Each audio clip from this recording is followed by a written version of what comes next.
ఇక్కడ ఈరోజు మనము కొన్ని శంకుస్థాపనలు అలాగే కొన్ని ఓపెనింగ్స్ చేసుకోవడం జరిగింది. ఈ కార్యక్రమానికి విచ్చేసిన తెలుగుదేశం నాయకులు, కార్యకర్తలు, అదేవిధంగా బీజేపీ నాయకులు, జన సైనికులు, అలాగే పాటూరు గ్రామ ప్రజలు అందరికీ కూడా ధన్యవాదాలు తెలుపుకుంటున్నాను. అన్నిటికన్నా ముందుగా ఎలక్షన్స్ అయిన తర్వాత అత్యధిక భారీ మెజారిటీతో నన్ను గెలిపించిన దాంట్లో ఈ పాటూరు ప్రజల స్థానం ఎంతో గొప్పది. మీ అందరికీ కూడా నేను రుణపడి ఉంటానని చెప్పి అందరికీ తెలియజేసుకుంటున్నాను. ఎందుకంటే నేను గెలిచిన తర్వాత 82 పంచాయతీల్లో ప్రతి ఒక్కరు కూడా విజయోత్సవ సభలకి రమ్మని చెప్పి మీ స్థానిక నాయకులు నన్ను కోరడం జరిగింది. నేను ఒకటే చెప్పాను, అన్న ఎలక్షన్ ముందు నేను వచ్చి మీ ఊర్లలో ఉన్న సమస్యల్ని తీరుస్తాను అని చెప్పి మీకు అందరికీ మాట ఇవ్వడం జరిగింది. కనీసం అందులో 1% అన్నా, అంటే మనకి మిగిలి ఇంకా 4 సంవత్సరాల 3 నెలలు ఉంది, 1% అన్నా, ఒక్క పనన్నా చేసి శంకుస్థాపనకో డబ్బులు రిలీజ్ చేసి శంకుస్థాపనకు గాని ప్రారంభోత్సవానికి గాని మీ మధ్యలోకి వస్తే అది నాకు చాలా సంతోషంగా ఉంటుంది అని చెప్పి నేను అందరికీ నాయకులకు చెప్పడం జరిగింది. ఈ రోజు మనము శంకుస్థాపనకి ఇక్కడికి రావడం, మా ఎమ్మెల్యేలమైన మేము ఎలక్షన్స్ అప్పుడు మీకు కొన్ని మాటలు ఇచ్చాం. ఆ మాటలు నిలబెట్టుకోవడానికి మాకు సహాయపడుతున్న మన ముఖ్యమంత్రి చంద్రబాబు నాయుడు గారికి, అదేవిధంగా ఉప ముఖ్యమంత్రి పవన్ కళ్యాణ్ గారికి ఇందు మూలంగా మనం అందరం ధన్యవాదాలు తెలుపుకోవాలి. మనకి ఎలక్షన్స్ టైంలో మనం ఎన్నో మాట్లాడుకున్నాం. అన్ని అట్టడుగు పేద ప్రజలకి, బలహీన వర్గాల ప్రజలకి మనం చేయాలని, చేస్తామని మాట ఇవ్వడం జరిగింది. కానీ ఎలక్షన్స్ లో గెలిచిన తర్వాత గాని మనకి గత ప్రభుత్వంలోకి లెక్కల్లోకి వెళ్తే గాని వాళ్ళు ఎంత అన్యాయం చేశారో రాష్ట్రంకి మనకి బోధపడలేదు.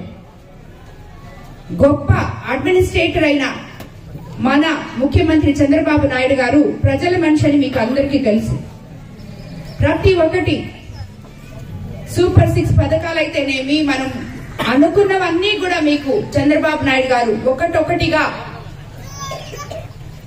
నిధులు తీసుకొచ్చి సెంట్రల్ గవర్నమెంట్ నుంచి తప్పకుండా పేద ప్రజలకి ఇచ్చిన మాటలు మేము అంచెలంచెలుగా మీ వద్దకు వస్తూ నిలబెట్టుకుంటామని మీకు అందరికీ కూడా మాటిస్తున్నాను. అన్నిటికన్నా ముఖ్యంగా మనకి మౌలిక సదుపాయాలైన ఈ రోడ్లు, ఈ గుంతల రోడ్లు, నీళ్లు పోని డ్రైనేజ్లు, ఒకే స్థలంలో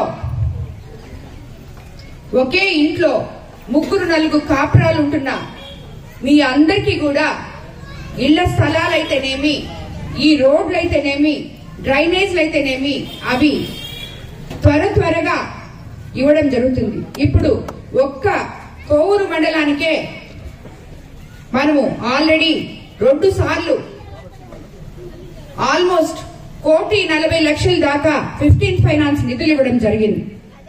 అదేవిధంగా ఎన్ఆర్జీఎస్ ఫండ్స్ లో ఆల్మోస్ట్ 2 కోట్లు ఇవ్వడం జరిగింది. అందులో చిన్నగా మనము పనులు చేసుకుంటూ ముందుకెళ్తున్నాం. ఎవరైనా గాని, ఏ పార్టీ వాళ్ళైనా గాని, సర్పంచ్లు ఎవరైనా గాని ఇది వరకు కనీసం శానిటైజేషన్ కూడా చేయకుండా, కాలిపోయిన లైట్ లేకుండా, అదేమంటే పంచాయతీ డబ్బులు లేవు, డైవర్ట్ చేసేశారు, మా దగ్గర 1 రూపాయి లేదు అని చెప్పి చెప్తున్నా గత ప్రభుత్వంతో పోలిస్తే ఈ ప్రభుత్వం మనకి కనీస వసతులు, కనీస నిత్యావసరం ఈ గ్రామాల్లో దోమల బారిన పడి ప్రజలు ఎంతో మంది అనారోగ్యానికి పాలవుతున్నారు.